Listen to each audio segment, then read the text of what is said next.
ತರಗತಿಯಲ್ಲಿ ಓದುತ್ತಿದ್ದೇನೆ. ಇವತ್ತು ನಾನು ಒನಕೆ ಓಬವ್ವನ ಪಾತ್ರವನ್ನು ಧರಿಸಿದ್ದೇನೆ. ಅದರ ಬಗ್ಗೆ 2 ಸಾಲನ್ನು ಹಾಡುತ್ತಿದ್ದೇನೆ. ಚಿತ್ರದುರ್ಗ ಕರ್ನಾಟಕದ ಹೃದಯ ಸ್ಥಾನದಲ್ಲಿರುವ ಹೆಮ್ಮೆಯ ಇತಿಹಾಸದ ನೆಲ, ಗಂಡು ಹುಟ್ಟಿದ ನಾಡು, ಕಥೆ ಹೇಳುವ ಕಲ್ಲುಗಳ ಚಾರಿತ್ರಿಕ ಅವಶೇಷಗಳ ಆಗರ, ರೋಮಾಂಚನಕಾರಿ ಚರಿತೆಯ ಸುವರ್ಣ ಸಂಪುಟ, ಪುರಾಣ ಜನಪದ ಚರಿತೆಗಳು ಸಂಗಮಿಸಿರುವ ಸಾಂಸ್ಕೃತಿಕ ಶ್ರೀಮಂತಿಕೆಯುಳ್ಳ ರೋಚಕ ತಾಣ, ಚಿತ್ತಾರದ ಬಂಡೆಗಳ ಬೀಡು, ಚಿತ್ರದುರ್ಗದ ಓಬವ್ವ ನಾನು. ನನ್ನನ್ನು ಒನಕೆ ಓಬವ್ವ ಎಂದು ಕರೆಯುವರು.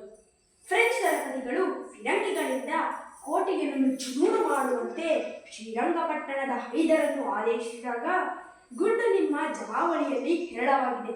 ಅದಕ್ಕೆ ಯಾರು ಬೇಡ ಎನ್ನುತ್ತಾರೆ? ಈ ಕೋಟೆ ಮೇಲಿನಿಂದ ಸೃಷ್ಟಿಯಾಗಿಲ್ಲ, ಇದನ್ನು ಕಿತ್ತು ಹಾಕಲು ಯಾರಿಂದಲೂ ಸಾಧ್ಯವಿಲ್ಲ ಎಂದ ವೀರಮದಕರಿ ನಾಯಕನ ರಾಜ್ಯದಲ್ಲಿದ್ದವಳು ನಾನು. ನನ್ನ ಒಳೆಯ ಊಟಕ್ಕೆ ಬಂದಾಗ ಸೈನಿಕರು ಕೋಟೆ ಒಳಕ್ಕೆ ನುಗ್ಗುವುದನ್ನು ನೋಡಿ ಬಂದು ಈ ಒನಕೆಯನ್ನು ಹಿಡಿದು ಕಾಡಿಯನ್ನು ಮನದಲ್ಲಿ ಏನಿದೆ ಒಂದೊಂದು ಬಲಿಗಾಗಿ ಕಾದೆ, ಎಳಗಳ ರಾಶಿಯನ್ನಾಗಿಸಿದೆ. ವೀರನಾಡಿನಲ್ಲಿ ವೀರ ವನಿತೆ ನಾನು. ಓಬವ್ವ ಒನಕೆಯೇ ನನ್ನ ಆಯುಧ. ಜೈ ಭಾರತಾಂಬೆ, ಜೈ ಕರ್ನಾಟಕ ಮಾತೆ. ಧನ್ಯವಾದ.